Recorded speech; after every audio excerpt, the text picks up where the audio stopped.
Radio. All right, welcome to Infiltrate Radio. Today is, and I already forgot the date here. It's June. 9th, 8th? What are we at? 10th. June 10th, 2019. And in the studio today, I've got a very special guest here. I feel like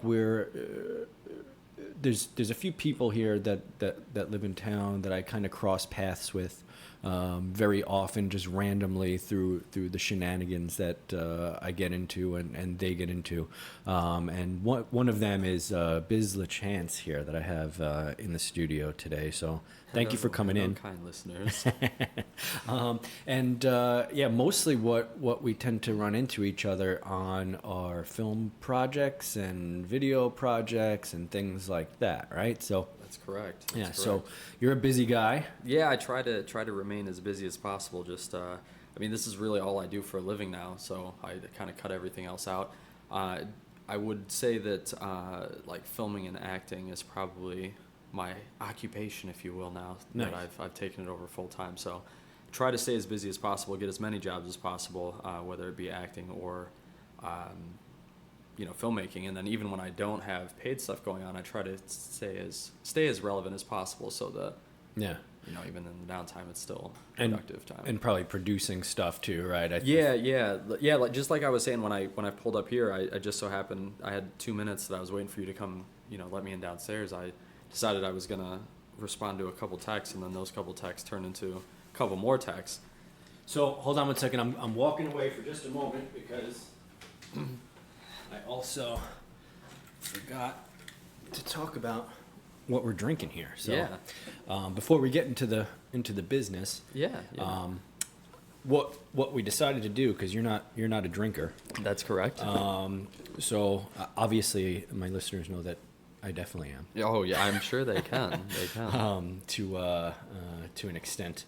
So what we decided to do is do a little coffee today. So I broke out the old French press, and I got some fancy ass coffee here, 1850, actually made by the Folger Company, but it's their dark roast here, fire roasted black gold. It tastes a little more like I made this outside in a steel container, next to a fireplace. Right. It's got a very robust flavor to it. It does, and I think I tend to overdo the amount that I put in when I make coffee too. So it's extra strong. Yeah, I feel like I put like triple what a normal human being would put into their coffee. So Right. We're going to be just talking a million miles a minute, I think, by the end of this I can only imagine. episode here.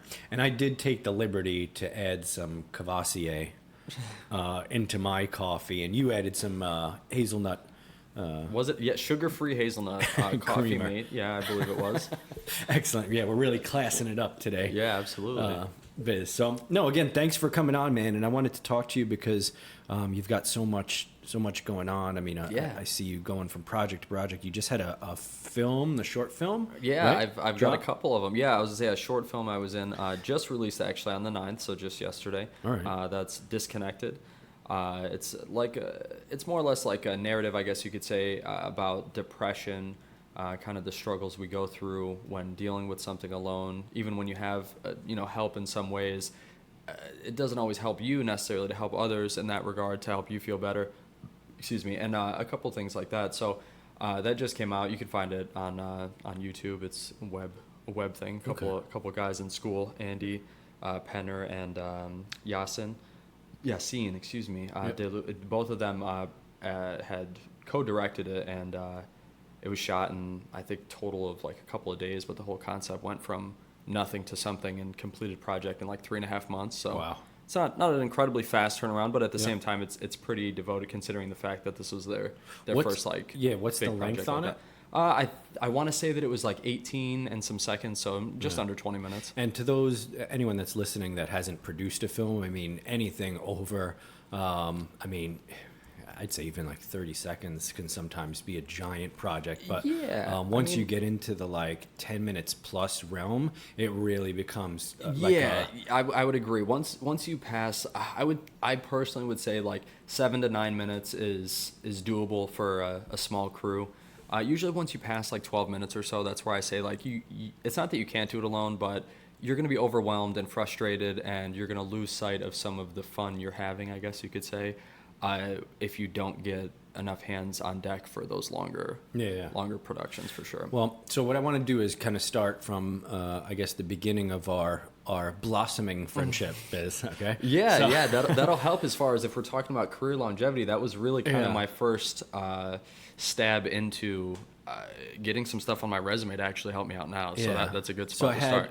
I had, and you know him, Jonathan Green. Yeah, I saw that he was on, last week's episode, I believe. Yeah. So we were talking a little bit about, taking something like you have your day job and being honest about who you are and kind of sharing some of the skills that maybe you wouldn't think initially would be advantageous for, maybe in your day job, and it ends up leading to something else, which it seems like, again, I like to bring people on that have followed that that path and do things. I like rubbing elbows with people that do that sort of thing. So I think that's why we've gravitated to each other. As well. A disregard for, I guess, the rules of engagement of normal society and kind of what we do.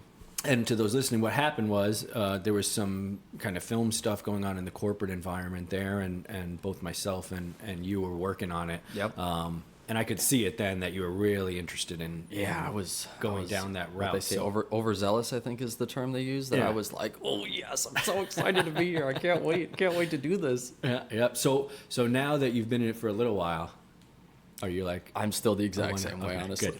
I think that's part of what kind of draws people to, I guess you could say, my presence on set, is that like a film we just shot like over the weekend. It was like a decently long day. I mean, I drove in from Rochester to Buffalo. So it was actually Amherst that we went to. So it was maybe like an hour and a half plus-ish, around there sort of drive. I get there, we're doing our thing and everything like that. The end of the night rolls around. It's probably been about 10 hours on set or so. I'm still like ready to go. I'm like, yes, let's do this. And like everyone else is like, oh, I'm just not feeling it right now. Like, you know what I mean? They just start to kind of fall off a little bit. So it's a thing that happens. My energy is kind of I'm sure a lot of people are like, man, what an annoying fuck. No, I personally love it because I'm in the same boat, especially when I'm doing something I want to do. It like never gets old. You know what I mean? It's one of those things that you could do something different every day, but it's not actually different. It's kind of the same, but in the same token, it's not the same at all. It's kind of what draws me even into like PA work and stuff like that, as much as no one likes PA work, and it's the bottom of the totem pole, and I fucking got hurt doing PA work, beyond. Well, I want to talk about that story. We'll curb that, but you know what I mean. Just being able to do something different helps break up that mundane, this is my job every day sort of feeling, and I feel like a lot of corporate settings don't necessarily have the ability to do that. So I want to ask you a question too. Yeah. So when you were working in the corporate environment, right? Do you feel like you even had some of that like energy and passion even in that job? I mean, unfortunately, it was a lot of wasted passion and energy. But there was a point where I was like going for leadership, and there's like that pre-leadership program where you're helping out the new guys, and you're doing all that. And I had to take like an escalated situation over, and the lead supervisor pulled the representative I was kind of taking over for aside and was like, what was the difference between what you were saying to him and what he's saying to them? Because you're saying the same thing, but what's different? And she was like, he sounds like he knows what he's talking about. And he was like, long story short, it's because of his passion. He sounds like he knows what he's talking about because he knows what he's talking about. Right. Like, so it was kind of a nice defining moment to be like, oh yes, validation. Yeah. And the reason I ask that is because I've kind of found too that almost it's I don't know if it's a learned behavior or something where someone has an epiphany or it's born into them to find like for instance, I could be mopping and find kind of joy in mopping. I'm no saint. I'm no saint. No. I can't say that I find contentment in everything. What I'm saying is like you're doing it anyway, right? And you may not be liking it, so you try to find, I guess, the best in the situation. It's really my wife that probably pulls that out of me. I'd have to say, because even working in the corporate world, like we were talking, there were days that I would just why like I know why I do it because I feel like I have to, but what is it that's going to get me through the day? I don't even ask myself that. And she just kind of sees, and she's like, listen, you need to find the silver lining is the easiest way to put it. She doesn't quite use that terminology, but she's like, you need to figure this shit out and do what you got to do, because that's really the best way to get through the hard times, is to kind of keep things normal through that time. Kind of fake it till you make it, so to Yeah. speak. You know, during that time where you're not really feeling it until you do start to feel it again, and then you can pick up traction. And then, so you started doing some film projects, I guess, there. And were you Yeah. doing some, obviously we were doing some in the corporate environment, right? Right, But then right. were you pursuing stuff outside of it So, also at that point? Unfortunately, no. I did. I would say that towards the end of the time that I was there, I did finally get kind of my shit together in like 2011. So I started working in this place we're talking about, which we won't mention it Yeah. by name, obviously. But I started working there in 2010.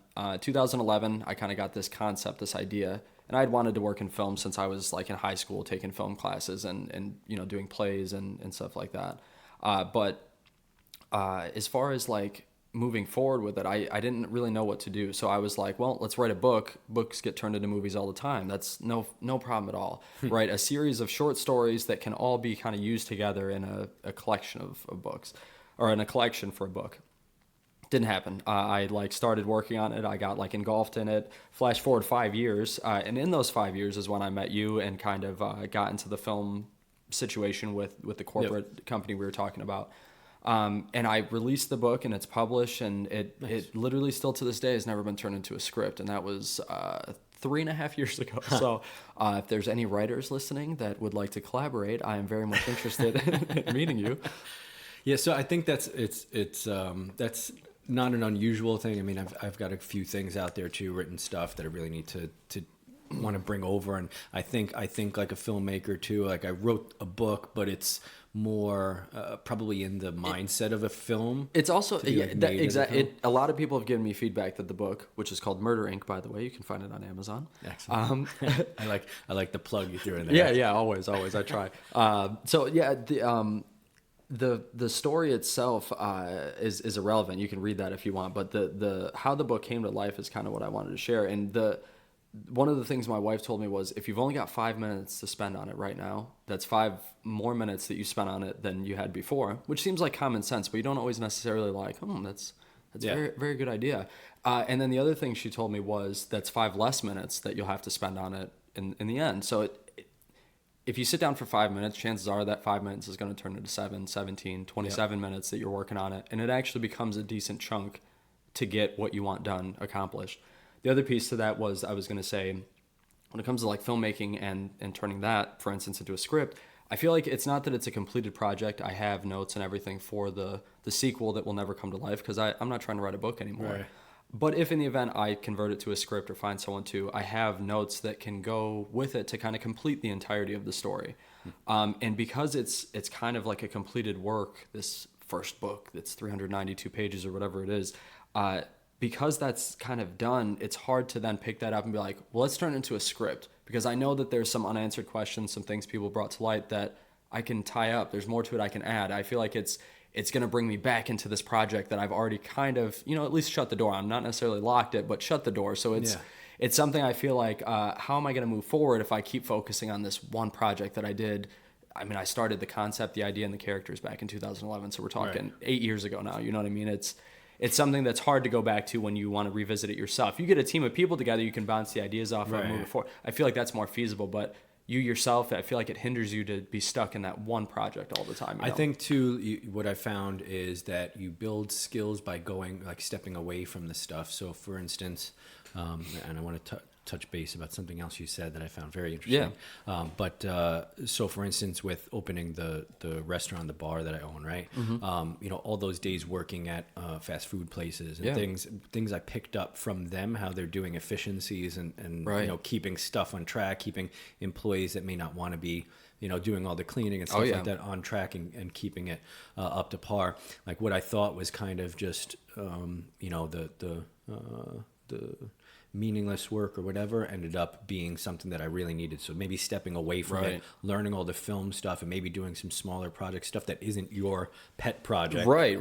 No, you learn the skills to be able to actually bring that to life. I would agree with you. In a way. The last summer when I was working on the show that was filming over at the Eastman Business Park, the one that I tried to get you involved in a couple times,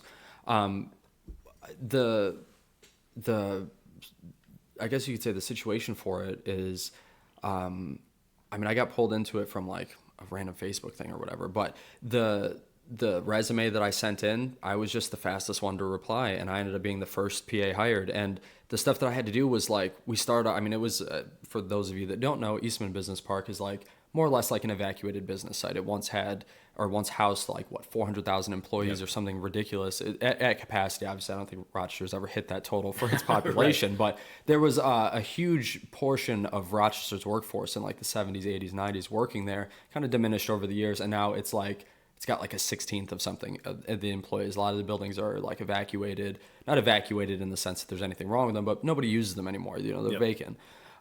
My job was to pretty much clean and prepare 3 buildings. So we're talking vacuuming, Lysol disinfectant wipes, repairing, you know, tiles and stuff that could be slid into their place, finding a desk or a chair for every desk. So very mundane, the glamour of the film business. Right. And that was just setting up the offices for the big guys that were going to sit there, the small guys that were going to sit there. You know what I mean? As a PA, you really do the bare bottom work. I don't want to say it's the bitch work, because there is, you know, a little bit of pride knowing that like technically like I did all this, like, you know what I'm saying? Like, let me pat myself on the back.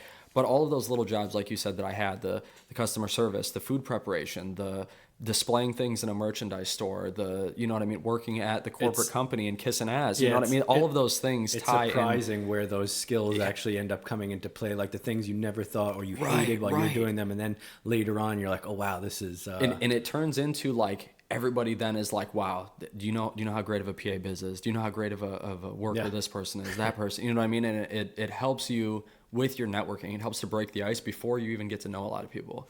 And that kind of takes me to what I picked up on you saying. Well, I guess your wife's suggestion to you, right? Like 5 minutes now, et cetera. And I think that what most people miss with success is a lot of times they'll see the end result of someone's success, right? And it's kind of a cliche, you know, that picture of the iceberg that you see all over Facebook, you know, most of it's under the water. But I found that like most of the people I know that are successful play that long game, like the marathon. It's the 1 foot, you know, one more step, you know, one more step. Just do a little bit, Yeah, and eventually those little things snowball or grow into the bigger, right, you know, and the bigger thing. Even in myself, I would say that the amount of time I was spending on helping people or doing my own projects was very small back then when I was doing the corporate stuff. I'd be like, oh, you're interested in me helping you. Let me go ahead and help you. I can help you this way and that way. And it wasn't really much. I would say that now that it's like more of a full-time gig, it's one of those things that I find that the couple minutes I do here and there probably accumulates to about 6, 7, 8 hours worth of work, you know, potentially.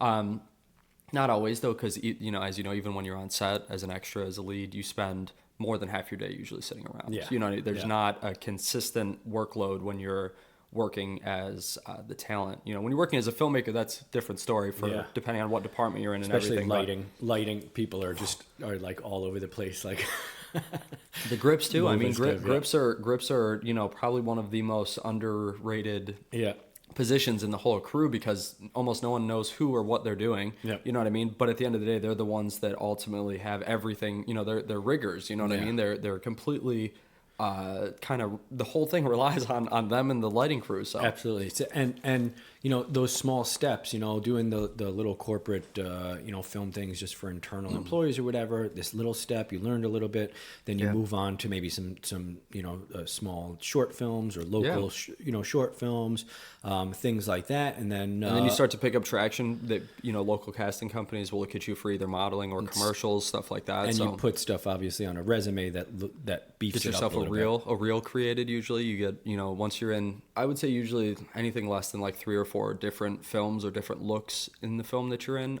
is kind of necessary to get a good reel going. The same look or the same couple shots seem to look a little amateur when you have a reel together, because it's like, you know, 2 minutes usually. So yeah, and then so now, well, you've started to get into some more stuff like the one you were talking about. Can you talk about what that project is? Are you allowed to? Which one? Speak about it? The one at the that you were working on at the Eastman? or no? Yeah, I mean, I'm not going to say it by name or anything like that, but I mean, for the most part, I can go into details as far as like what happened, as far as like how I got hurt and all that kind of stuff. All right, so let me preface it for people in a way. Let me try and frame this now. Yeah. So there's a major video distribution.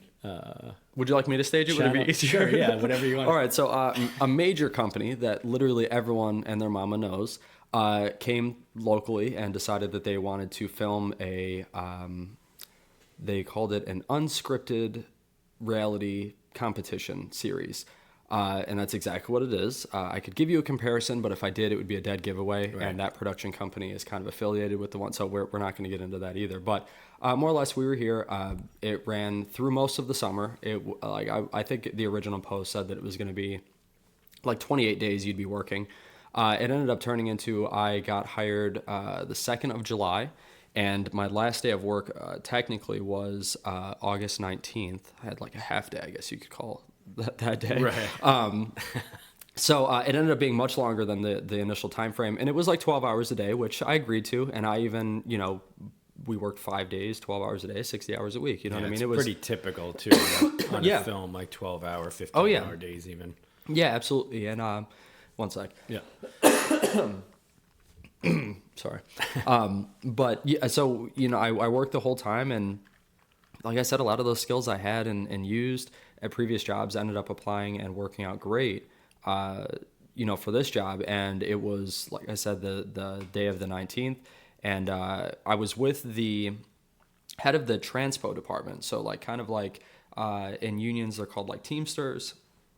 And in like low budgets, they're usually just your transportation guys. Right. So I was helping him refuel some vehicles, and pretty much we decided to head back to the PO, the production office, to finish our like first half of the day, clock out for lunch, so to speak.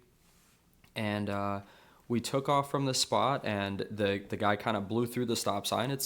It's the way Eastman Business Park is, they have like official road names in there, and there's traffic laws that, even the production company themselves like called out over the radio a couple times. Like, right. If you're thinking about texting and driving or whatever while you're on campus, don't do it. You know what I mean? It's still traffic and roadways. People that are not affiliated with the production are moving on them.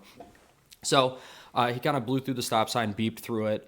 He had kind of altered the vehicle we were in. We were in what's called a Polaris Ranger. Yep. Off-road utility vehicle is its specification.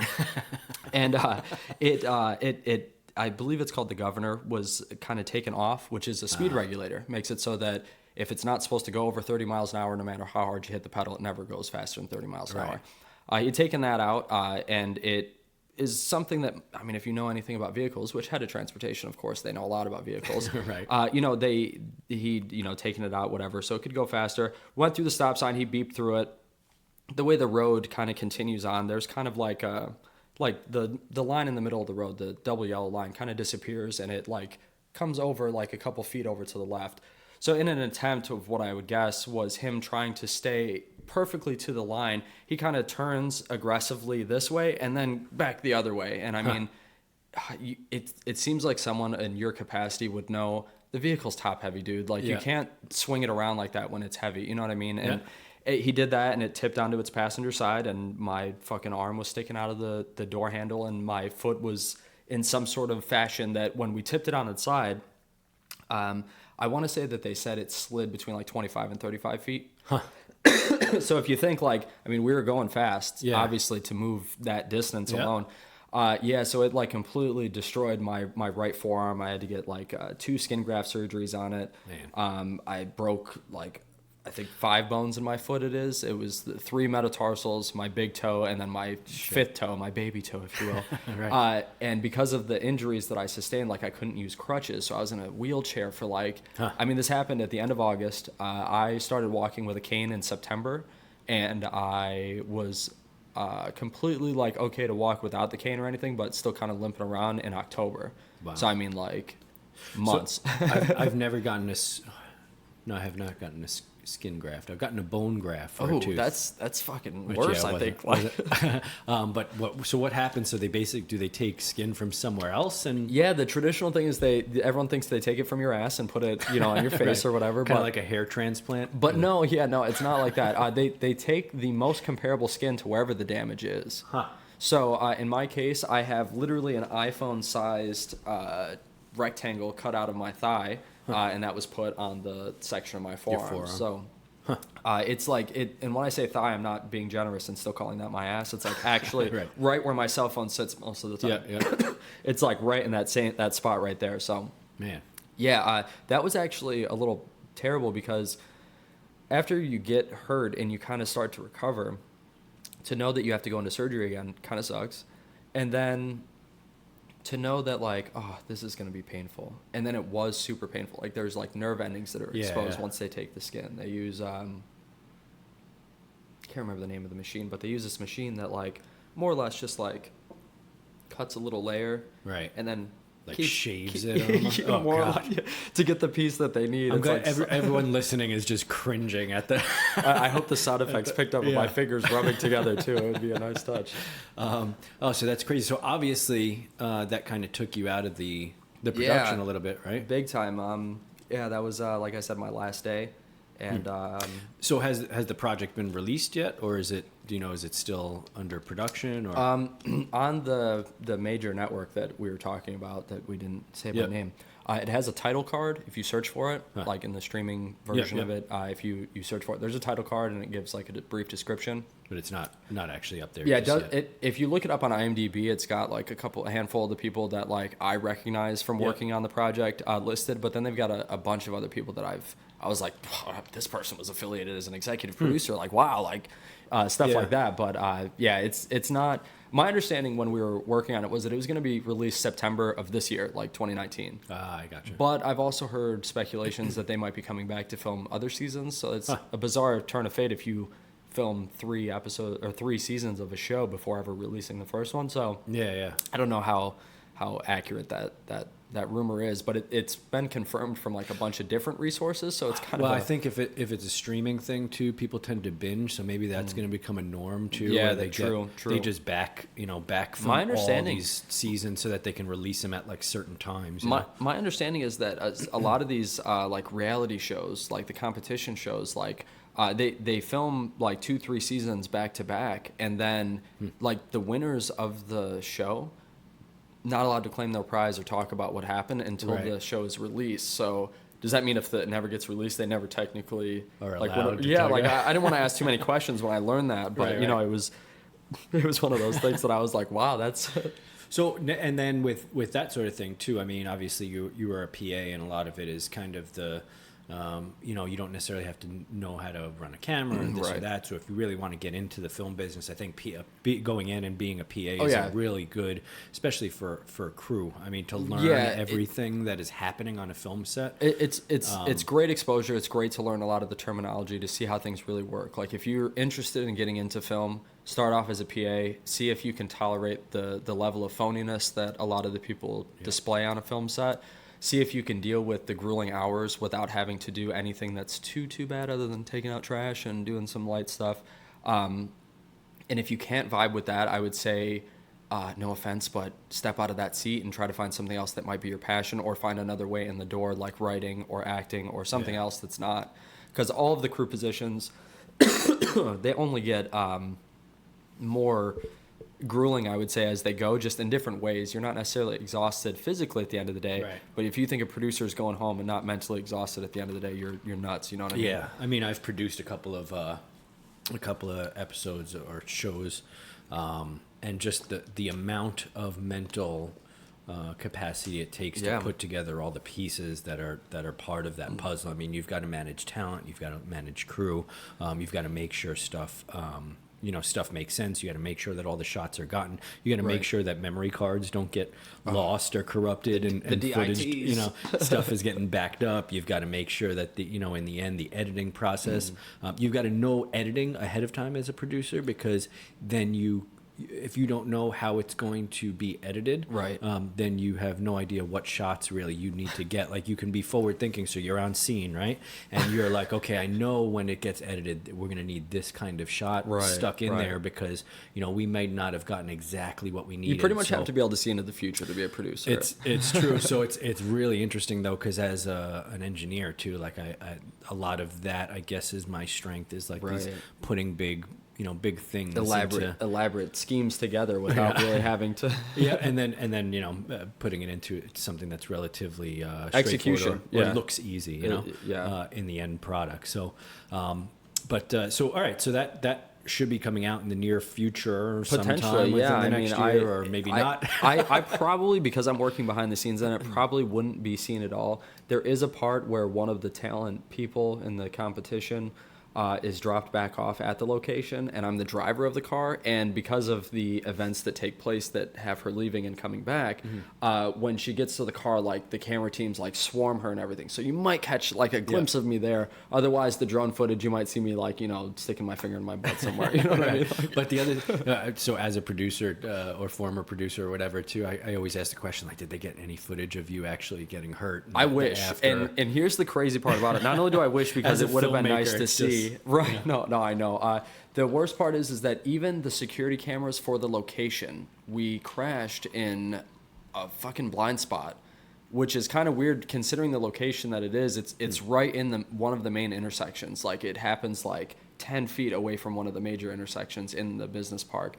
And the fact that we were in a blind spot and none of it was caught is like, wow, like that's incredible. But it reminds me a little bit. So there's the photographer in Tiananmen Square that caught the guy standing in front of the tank and stuff. And there's some sort of an interview that happened with him recently, and he was talking about I guess after all of like what you actually saw, he had put away his camera, and there was some students attacking I guess some soldiers, and the students that were attacking the soldiers were like really about to kill some guy. Wow. And after it was kind of all said and done, he had this feeling of like his first initial reaction at least was that he missed getting the Pulitzer Prize, but because he missed the shot. Right. And is it true that they don't know the person who's standing in front of the tanks? That person's like unknown, lost to history. They don't know who that is, right? As far as I know, yeah. I couldn't. I relearned that. I like to say when you learn something you had already learned in the past, obviously. Yeah.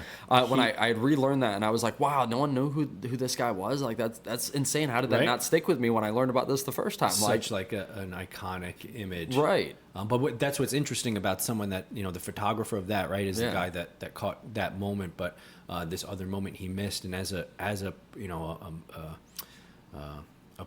an artist, like a producer, or like someone that makes things, like those moments you really want to capture, and it's almost like during the interview he said that it just tortured him forever because this guy was basically almost going to get killed, right. And all he was thinking about was that he was missing the shot, missing this award-winning, which is why I kind of asked you, like I kind of feel like if I was in that scenario, like did anyone get that on camera? I know that people definitely got something on camera because as I was laying there bleeding, and I'll tell this part quick here. Not to praise the guy that caused the issue that altered my life forever, but after we had crashed, the vehicle was like on my leg, like crushing my right leg, like probably at about where like the middle of your femur, I guess you'd call it. That's the higher up bone. Yeah, all right. It was like crushing me, and I was like, it's on my leg, like, and he attempted to get it off, and it didn't budge. I mean, it was a 4 or 5 person vehicle with a trunk bed in it. It's a bigger one of these things. And he sees that he can't do it, so he like straightens up and goes to do it again, and it was like a fucking Superman sort of moment. Like, he straight lifted the vehicle, I pulled my leg out, from it, and then he drops it back down. No shit. So that part of it, I'm thankful that I didn't fucking lose my leg over it, and everything. But while after I moved back and I was like really seeing like all the blood on myself and everything, is when there was people like crowding around like with their phones like snap like you see on fucking Black Mirror and everything, like, you know what I mean, like, so I know that people caught some sort of it, whether it's lost to the internet because it was just sent out or whether it's saved. I probably will never know unless I run into these people again. They're like, "Oh my God, you're this guy." You know? Maybe there's some viral video of your bleeding leg out on the internet. somewhere. I'm sure there probably is. But that's I don't watch crazy. Ridiculousness anymore, but I'm sure it's probably on there. Yeah, some one of those shows. Right.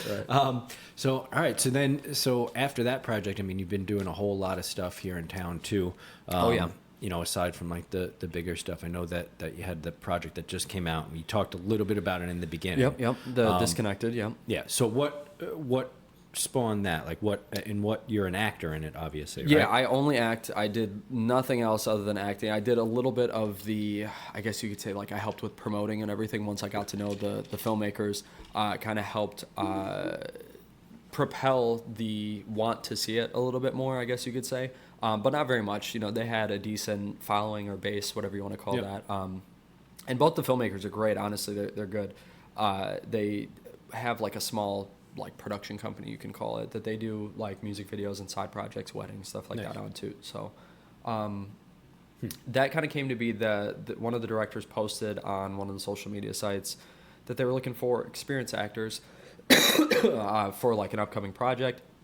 So I applied, and through a couple cryptic messages at first, we kind of broke the barrier down and understood that I know what I'm doing, you know what you're doing. Let's get together and make something cool. So yeah, it was cool. He's a film student out of Brockport, and that's Andy and Yassine. And they, like I said, they do good work, especially considering the fact that you kind of see some of these setups that, like, you know, you go to an RIT campus and it's like practically Hollywood, you know what I mean? The cameras they're using, the knowledge they have, the amount of people. We have a couple international listeners too, so that's Rochester Institute of Technology. It's a college here in mostly upstate engineering, New York. but they have film programs and things like that as well. A very significant film, you know, probably one program. of the best outside of. They've got like the Cage. I mean, they can rent professional film equipment. I mean, some of these, especially the senior projects. We filmed on like Ari's, Alexa's. Like I don't think that there's been Reds necessarily, but a lot of filmmakers say that that's like the Vans. But I've done projects with RIT students, and they've been using phenomenal Reds. Equipment. Yeah, and amazing. I think things. their own. You know, maybe they'd purchased them on their own, and they were like, really want to use this. They may have some. I just have always worked with people. That's a type of camera, by the way. Oh yeah, we're not talking about the movement. Red. So that's interesting. So the film itself. So what's this kind of? Did you already? So yeah, it covers three characters: Mark, Alex, and Suzanne. Or is that the actress's name? No, Suzanne is the character's name. Just kidding. So it follows the three of them kind of going through. I mean, it's 18 minutes. It's not, you know, all encompassing as far as what happens when you're kind of depressed and dealing with things. But each of them are kind of dealing with a different situation. One of them is dealing with struggling kind of fitting in the current state. You know, he doesn't feel like he can relate to people. He feels like that every time he does relate to someone, something happens that kind of tarnishes it and he doesn't like it. Another one is kind of facing death that's happened to someone near and dear to them. Suzanne like loses her grandmother, and she's like having a really hard time moving forward and kind of coping with the fact that you know, people die. That's the only certain part of life, is that death is eventually going to happen. You know what I mean? And then the therapist himself struggles with the fact that he like lost his wife or he lost his wife not to death but to circumstance after the death of his daughter. So it's kind of like one of those stories that you get a little bit of range, but I'd say it's mostly like melancholy. I care about you, I want to help you, but at the same time I'm fighting my own demons I'm trying to deal with, sort of situation. You know, I had to like cry in it and everything like that. So like, you know, it tested my abilities and range. It had a decent amount of like long monologue, not long, but, you know, where you're kind of, I know how you're feeling. What happens is that, you know, and you got this long thing you have to memorize, and, you know, you want to get it right for the filmmakers. I know that if I'm making a film and I wrote a script, I'd like people to follow it at least to the best of their ability. If you're still sending the point home, perfect, but don't just botch it. You know what I mean? Well, I think that's something too, like learning, being a PA, being a producer of stuff, like learning all the behind the scenes stuff too, especially if you're going to become an actor, then you know what same as a producer, you know what the moving parts are and how to actually act in a way that is going to fit the final edit too. I find as an actor, knowing all the technical stuff behind the scenes makes me better at the acting and part. That's exactly, there's a couple people I would shout out right now, but I don't want to do that to them. A couple people that are actors that I'm like, you need to get yourself behind the scenes. Go buy a camera from Walmart and start taking behind the scenes photos. Go learn editing in a free editing software and upgrade your knowledge as you're whatever you got to do to get onto set, whether it's PA, whatever. I say do that if you're an actor, because it will give you a better sense of not only spending more time on set and rubbing elbows with the right people and seeing other people kind of execute the craft, but it also gives you insight that when you're standing there and everyone looks like they're annoyed, they're not annoyed with your performance. They're annoyed because they're doing a hard job and they're not worried about you in the slightest bit. You know what I mean? It helps kind of build your confidence as an actor too, because it can be tough when you're standing there and people are like, oh, it's good performance-wise, and then they turn and scream at the other 6 people that are working. So I mean, there's definitely better producers and directors too that can really like they tend to take care of the talent because they know that emotionally you kind of got to be there to deliver the performance too. It's a group effort. It takes a village. Yeah, you know which what I mean? is different sometimes from the from the actual crew portion of it. The thing that I find interesting with regards to knowing the behind the scenes stuff. Oh, what are you cracking over there? This is a non-alcoholic beverage. Yeah, so Biz is not a drinker. So what do you got there? Explain to us what you just...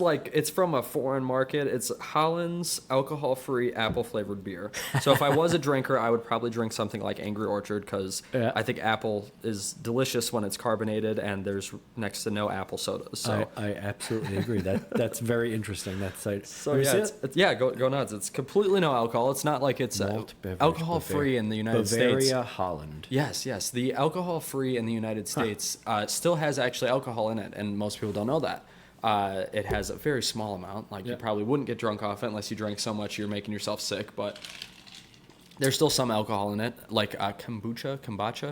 Yeah. I don't drink that either, and it actually has a warning on it that if you don't drink for religious purposes or health purposes or whatever the purposes are, that you shouldn't consume the beverage. Yeah. So, and is that the reason why you don't drink alcohol? Is it a religious thing? Yeah, for the most part. I mean, when I was younger, I drank like a decent amount. I mean, I wasn't like a crazy like raging alcoholic at 16 to 18. But when I started drinking, I noticed that it wasn't. I mean, it was a blast. Don't get me wrong, but it wasn't what everyone made it out to be. For one, for two, I had a couple alcoholics in my family, so I had seen kind of the darker side of it. I knew it wasn't very healthy, and I'm a fatty on the inside, so I'm unhealthy in enough ways. Yeah. I kind of made the conscious decision around then, based on those things and the fact that it wasn't really something that was too great in the faith that I am. It was a kind of an easy decision, a no-brainer. Plus, I mean, I feel like I'm a forever sinner, not intentionally, but by design we are as humans. So I feel like I've got enough things against me. I have good reasons not to drink alcohol. Let's not drink alcohol. Yeah. And I mean, that was July of 2007 that I decided that. And I mean, I haven't drank other than by accident when I drank a kombucha for the first time, and I was like, oh, this tastes awful. What the fuck is it? Like, it wasn't, and things like that by accident. You know what I mean? So it's really I would say the best decision for what I feel would have been best for me. Like I enjoy drinking a lot. I probably would, if I still drank at this age, had ruined my life by now. God only knows. But so I think that's something to do with the I guess the similarities, right? So there's a certain personality type that really goes all in to situations. Yeah. And I think it can be a blessing and a curse, right? So, right. And I say this often, like there's just this type of personality that really likes food, and those same people tend to really like booze, and then they really like life in general, and right. All that stuff. But then when it becomes a darker thing too, it tends to go really dark on the other. Yeah, on the other side I mean, too. it's great to be social. It's great to want to spend your time with people, but find someone who can't spend any time alone, and that's a problem too. You know what I mean? Like it can be everything in life requires balance. I mean, even the human body is balanced between 85 degrees at its very lowest without hypothermic to 106, 7 without becoming, whatever they call it, catonic or whatever it is. But is that what it is? I don't know. Catatonic? Catatonic. There you go. Yeah, that's what I'm saying. I have no idea. I don't remember. I'm captivated by the view you have outside of your window. It's amazing, the wonderful. right? I've been looking at it most of our. I looked over at you. I was like, I realized I haven't looked at you barely at all since this thing. I've had a few people come over and ask me, "Oh, what's that building? What's that building?" I have no idea. Yeah, no clue. I know the giant white one, and I know the one with the little Hermes? guy on the top. Hermes. Yeah, that's supposed to be. I think that's what it is. I know that this is called Times Square over here. Yes, but fantastic. not the New York City Times Square. No, don't get. We also have a Manhattan Square Park, not to be confused. So, and again, just kind of coming back to, I want to bring it back to film a little bit. Because Yeah, I've got two other noticed- projects I wanted to name drop in here well, too. So. well, in 1 second. So I think that the personality type is really interesting because it's also something that I've noticed that artists and musicians and especially filmmakers, I don't know what it is they're looking for, but as I get older, I'm finding the same type of thought process behind what they're doing. They want to capture moments in time, or the way that they see the beautiful moments of their life, like capture it, like Right, they bottle want it to relay it somehow to other people, right? and then explain it and be able to replay it to other people, right? I think you bring an interesting point, but I think part of the issue sometimes is that people just starting out, they have no idea what a director does. They think they know what a director does and a producer and all these other things, but then they learn that they're not really at all what you think they are. You know what I mean? The director is there for the actors, really. You know what I mean? To make sure the shot overall looks good, but I mean, your DP's kind of got your shot covered. You know, the director of photography, the cinematographers. The director is really there to direct the talent. You know what I mean? The AD is usually there to help manage the set and things with the director. And a producer is kind of like, if you think about it in the hierarchy of like how a company works, your actors are your frontline employees. Your supervisor is the director. Your supervisor is the producer. Right. A lot of people think the director is really what the producer does, but the producer is what the producer does. You know what I mean? And an executive producer in the film, world is usually the major financial backer. So they may also be a producer, and then a lot of times self-made things and things like that, the executive producer and the producer are the same. But I think a lot of people don't know their... Meaning they could be like an active participant in it, they could be almost like a silent executive of... Correct. Both ways are acceptable and doable. But I think a lot of people don't know those titles and the fact that they're not what you think they are necessarily. People are like, oh, I want to be a director because I like to tell stories. Like, then you should be a writer because the writer is the one that tells the stories. You know what I mean? Not that a director can get a script and can't make some tweaks and some suggestions. Obviously, they do. That's why books don't convert well to movies. Not only the writer, but you can be an editor too. Right, exactly. Really sculpt really the story. Tell that story, yeah. Like, really tell it. There's two ways to tell the story, the way it was told and then the way you're going to tell it. You know what I mean? So there's some very truth to that. There's a famous I forget who the poet was that said this quote, but he said, you got to look at your poem and take out any words that are unnecessary. I mean, you really. I wish someone told me that about my book. Like, just cutthroat with it, Any words that don't explicitly express the idea you're trying to get across, you need to cut them. They had when you're going to edit a film or whatever, because you can add all these beautiful shots in there that don't make any sense to the story. I haven't seen it, but I heard that one of the best edited films, like not of all time, but of the internet's all time, when they speak about it, is one of the Cloverfield movies that John Goodman is in. They said that the way that, I can't remember who the editor was either, so forgive me for not name dropping, but the way that it was edited for anticipation, the shots, how long each shot lasted, they say that it was kind of like a masterpiece in itself, that it was edited to be as suspenseful as it was, because certain scenes that they capture, they're like, oh, well, this is not really a suspenseful scene, but then after it was edited, the filmmaker saw it and they're like, wow, like I'm on the edge of my seat, you know what I mean? So it's kind of magical that, and a lot of people think as an actor, you've seen this movie. You don't. You're focused on nailing your part, and you don't even pay attention to anything else, and you only see the parts that you're in, kind of. So the whole story doesn't always make sense to you until you see it in play. But I'm not a big fan of watching myself. Yeah. So. Well, I tend to agree, and I think what the kind of point that I was trying to get at was too that in order to actually convey that story, it takes years to develop the skill to be able to really convey it in a way that you see it, and even I don't know if and to entertain people while you're doing it. I don't even think as an artist, a musician, or whatever, you ever reach the point where you actually convey the actual emotion of what you felt or what you're trying to convey accurately. Right. I mean, like you can never actually duplicate what's in there. I mean, you can get very, very close. Right. And that takes a lot of learning the skills to be able to deliver it in the medium. No, I agree. Because learning your instrument, the film, the whatever it is. but I again, that's where like becoming a PA or doing, it's your foot in the door to see if you really like it, to see if it's the type of thing that you think that it is. You know what I mean? Because I mean, some people get into it and their expectations are set. They know it's going to be grueling. It's going to be terrible. Let's get into it. It's going to be fun. I did see you checking your watch there because there's the meter there. I believe after 6. Isn't it free after 6? That's great. I could have sworn that it is. I thought it was like 7 or something, but I kind of forgot about that till you just mentioned it. Yeah. So we're fine. We're good. We're golden now. We're good. I'll pay the ticket if it's you heard it. You heard it, radio.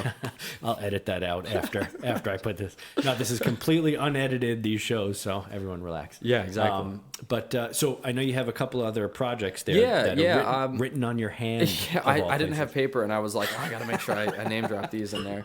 So the first one was the one that I was filming over the weekend, which is called Turn Up the Night by Rick Massey. He's the director and writer of it. It's like the rise and fall of an 80s hair band. Huh. Yeah, it's pretty interesting. It's set like in the 80s, obviously, the late 80s. And really it covers kind of your typical rise to stardom. One of us is a major drug addict, fall from stardom, and then their lives thereafter. You know, it's very well written. It's very compelling as far as like how the story goes, the kind of rise and fall of some of the characters and everything. So when I found out it was kind of based on, a situation that was near and dear to the guy's heart, it was kind of like, oh, well, it makes sense because it's well written. It's very believable, like everything about it. So I was glad to jump on board. I play Sonny Pellegrino, who's so the band gets kind of famous with this guy. That guy kind of rips them off. They get a new representation for a major, recording label. I'm the representation of the major recording record label. Gotcha. So it was a cool time. There's times where I get to be so friendly and so, this is what you can do. This is what I can provide for you. This has already been produced, right? Yeah. Because I feel like I've seen. You probably have. We've been trying to market the hell out of it. Yep. Yeah. Not really a trailer. There's been a couple of clips and stuff that he's edited. There's been some, because it's all original music in it as well. He's shared some of the people like actually creating the songs for it and stuff like that. So he's been sharing a lot about it, just trying to really pick up that traction. I think it just broke 1,000 likes on Facebook, just a couple weeks ago. But that's the other thing too, is that as far as the release of it, they're in like principal photography. You know what I mean? So there's still a lot to be done. Still, the editing process hasn't even started. All of those things that get the movie not only made but then seen is still down the road. So I don't think that its release is like right around the corner per se. But it was definitely a great experience to be able to kind of get a different range in there. I get to be so nice at some points, and I get to get in their face and be like, listen, buddy, you don't know what the fuck you're talking about.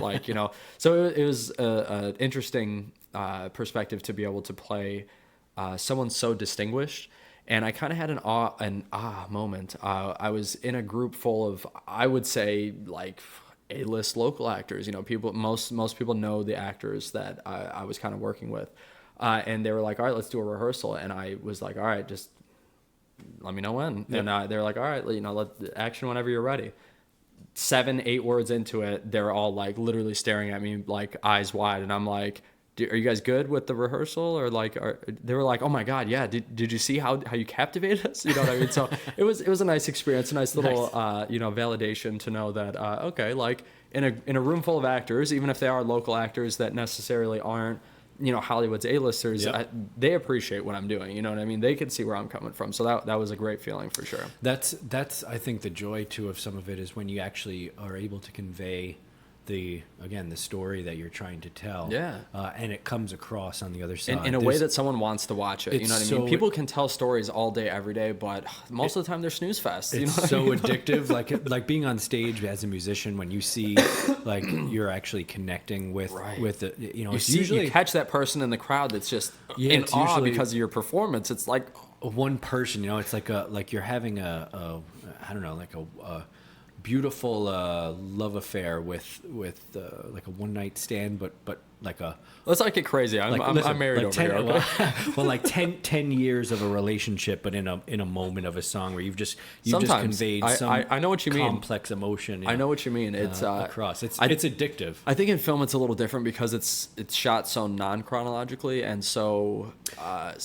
But sporadic sometimes. You can tell, especially as an actor, when you're on set and the crew is kind of They stop what they're doing to watch what you're doing. Everyone's like more silent than normally they would be during a shot. You know, you can tell when stuff's Quiet on set is a across. suggestion to most people, especially to PAs and background actors. And then so that's a project that, do you know when that's coming out? No, I would have to guess that if it were to come out this year, it would be very late in the year, but I would assume it's probably going to make some rotations at film festivals and such. So it probably, I would say maybe 2021, 2022. Okay. Because it is feature length. I want to say the script was maybe like around 120 pages, and typically it's about a minute per page. People don't realize how much time that takes, like a feature length film, especially to edit. I mean, Holy even mackerel. a short. A short. You know what I mean? Like to give you a perspective on how wild the time is for a short. I once shot 3 full days, Friday, Saturday, Sunday, 8+ hours each day. End product was about 3.5 minutes short. Right. I then, probably about a week or two after that, was in a short. We filmed 2 5-hour days back to back, and it turned into 7 minutes worth of, you know what I mean? So it really just comes down to the production team and how focused they are. You know what I mean? Because that's your AD, your producer, your director. If they've got great team chemistry and you don't have a lollygagger as your camera operator, I mean, you got a dream team right there. You've got gold, and you don't even realize it if you're not doing something with that. And it's like a band. I mean, putting together, a good group of people that can deliver on a. And they can tolerate each other for that amount of time vision. every day. Yeah. It's actually quite unusual, which is why you find a good producer that can bring people together like that. It's unusual. You find a good band leader, that can really bring a bunch of really talented musicians who are probably pretty. I would say sporadic, either not as reliable as they could be, or extremely reliable, but they're looking in the wrong direction from where they need to be. I should say passionate. Bring them into line to deliver on a vision is unusual. And then you had a second project, right? Because I don't want to forget. The other one is it's kind of a work in progress because we've been kind of back and forth on it. Me and the guy that created it. He originally wanted to make it like a TV series. So I was like, send me the scripts and everything. And I read through it, and it was relatively short. It was just a couple pages, but it wasn't formatted like a script typically is. So I was like, why don't you format these? I read through all 10 of his episodes. I was like, it's got great content, great stuff. Let's do it. And he was real worried because in the very first episode, there's a car accident that takes place. He's like, I don't know how we could film that. And now knowing what I know now, I mean, I met this guy like a year plus ago, probably about a year and a half ago now. I was like, it's got some challenges, but I'm sure we could work through it. And he was like, I went to school for sound engineering. How about we just make it into a podcast? I think I could do that with your help. So we started working on that. He got the pilot almost done for an audio experience. And then, life changes happened, and he decided that let's potentially make it into a film again and scrap the audio, the podcast. And we were working through some things, and I've linked up with a couple directors, so I think we are back on the right footing with it again. And he, like I said, all the content's there. We just have to get a team together to execute it. So tell you what, so dollies and junkyards for car crashes go a long way. Right. Cheap. I was also thinking that at the end of the day, it's not incredibly challenging to just rig something in a car to make it look like you flipped over. You know what I mean? Green screen is a lot better than it ever has been. You know what I mean? There are ways to do it that I think for the brief scene that it would be wouldn't look too cheesy or too silly, but while still executing and kind of sending the emotion it needs to that you get into a car accident. So the premise for this, it's called Shelter. It's more or less a story about a kid that gets a little bit misguided because of his chase for like opioid substances. It starts out, like I said in that first episode, he gets into like a car accident. He gets like medicine for, having, symptoms of a car accident. Right. I don't remember exactly how hurt he is or whatever, but he gets the medicine there, and then it turns into he finds someone that can sell him the stuff without being prescribed. That person then runs out of it, so then he does something a little stronger. Kind of everyone's climb to defeat when it comes to drug addiction, unfortunately. And the climax of it is him, hitting the hardest opioid there is, heroin, and that kind of ends out the first season. And then the second season is kind of his recovery, his kind of climb back to normaldom. And he ends up becoming homeless for part of it. He like works in a homeless shelter while being homeless, and it causes like these. It's a really good story, and I think it's poignant. It's got a lot of potential, especially for being in Rochester, for being such a high opioid thing in such a serious situation that I think that it's got a good message and a good point to get out there as well. So All right, excellent, man. So let me ask you this: so if Yeah. you were going to make any kind of recommendation to someone just kind of thinking about, hey, you know what I'd really like to do is get into film. What would you say is the Do it. suggestion? Honestly, no project is too small. I would say it comes with a double-edged sword. There are some people that I would say that if you ask me, they'd be great people to get in touch with to get started. But don't hinder yourself by being too loyal or too committed to those particular people. Those people are good to get started with because of how and what they're doing. If you stick with them, it's nothing more than a hobby, so to speak, with them because they have full-time stuff and they found a way to fit. The ease of access with certain some of it. projects, Right, but don't right. get stuck in that as being the be-all and end-all. Right, especially if you're looking, I mean, at the end of the day, it's a little bit of fame, a little bit of fortune. You need to kind of get yourself into stardom. You have to be a little bit famous for people to give a shit about what you're doing. You have to have a little bit of money so that you're not a broke, foolish person on social media trying to get followers. You know what I mean? Yeah. So I would say that there's a good balance, and you have to kind of ease into it because it makes it a little easier to navigate through the field once you've got people that know who you are, know what you're all about. Then it makes it so that people can kind of advocate for you to get a couple more projects or a couple more things you wouldn't necessarily get just because you know people. I mean, I'd hate to be so blatantly blunt about it, but it's all about who you know all the time because if you barely know how to do something and you know someone that's working on a project and they don't have anyone to do it versus you that kind of knows about it, I'll take you, man, and I'll probably even pay you what I was going to pay the other guy. So the community itself is very loving when it comes to not knowing too much. They're very loving as far as if they have paid work, they'll give you the paid work. It just, I mean, you're going to run into assholes like you do in every single avenue there is. You just got to, like I said, start out as a PA, get around those environment of people, see if they're tolerable. The guy contacted me recently and was like, hey man, I don't think I could do film anymore. It's too phony of an industry. I can't swing with that anymore. And I'm like, dude, I understand what you mean, but at the end of the day, like, what did you expect? You know what I mean? Like it's, you're hanging out with a bunch of people that are literally faking it and pretending to be someone else most of the day. You know what I mean? Like, it's true. Or they're just so focused on themselves to get that work done, that director, that producer, that they're just so staying in their lane that you see that as standoffish and kind of rude. So it's not for everyone. Yeah, it's definitely something that I think, there's a reason why some of the people that are in it are in it, and actors. I mean, like you said, they're literally trying to convince other people that they can pretend to be other people for money. Yeah, you got to be believable. You know what I mean? That's tough. Yeah, I mean, I think that you've got to be somewhat self-centered to be successful at it because you're on camera and you need to look good on camera doing what you're doing, and there's a certain level of like needed self-centeredness. I was to in be able to do it. a show recently, and I was watching it, and the concept was so cool when I read it on paper and everything, and it came to life, and it had its shortcomings. And there was even a couple scenes that I was like, wow, it was volunteer, I didn't get paid for it or whatever, but I was like, my acting really wasn't that good in that, you know what I mean? Mm-hmm. And it's cool that, I mean, the community is really supportive. Most people that you run into, they're pretty supportive, even if you have a little bit of bad acting or a bad, they're not going to beat you up for it.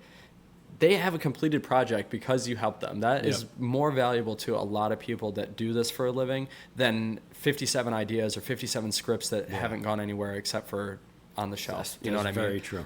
So, I think that's probably the biggest thing too. And get get out involved there, do it. Get involved with people because there's film communities I think in every city. Yeah. But Rochester's a really good one. It's got kind of a corporate side of it with the Rochester Film Commission, and then it's got more of a laid back side with a lot of like local filmmakers that are just trying to make some shorts and put them on Vimeo and YouTube. Like get involved with people that are actually completing stuff that have a few projects out there, and start learning in that way. So, Biz, man, thank you for coming out. Thanks I really for having appreciate me. it. I'm super caffeinated too. Like it's getting late here. Yeah, I had to drink a lot of the water. I was like overdoing it, I think, with the coffee at first. But I really appreciate it, man. Yeah, man. Thanks so much. Don't be a stranger. Yeah, we're knocking over all our audio equipment I'll here. do it at the end. Professional Yeah. PAs here knocking over audio equipment. Yeah, but I'll definitely, stop by, and like I said, your view is phenomenal. You got a great spot here. It's such a bachelor pad. It's so amazing in here. I appreciate love it. I'm calling it the studio here for the podcast. It actually looks like a studio. You got the Hoth and Tatooine posters. Yeah, there we go.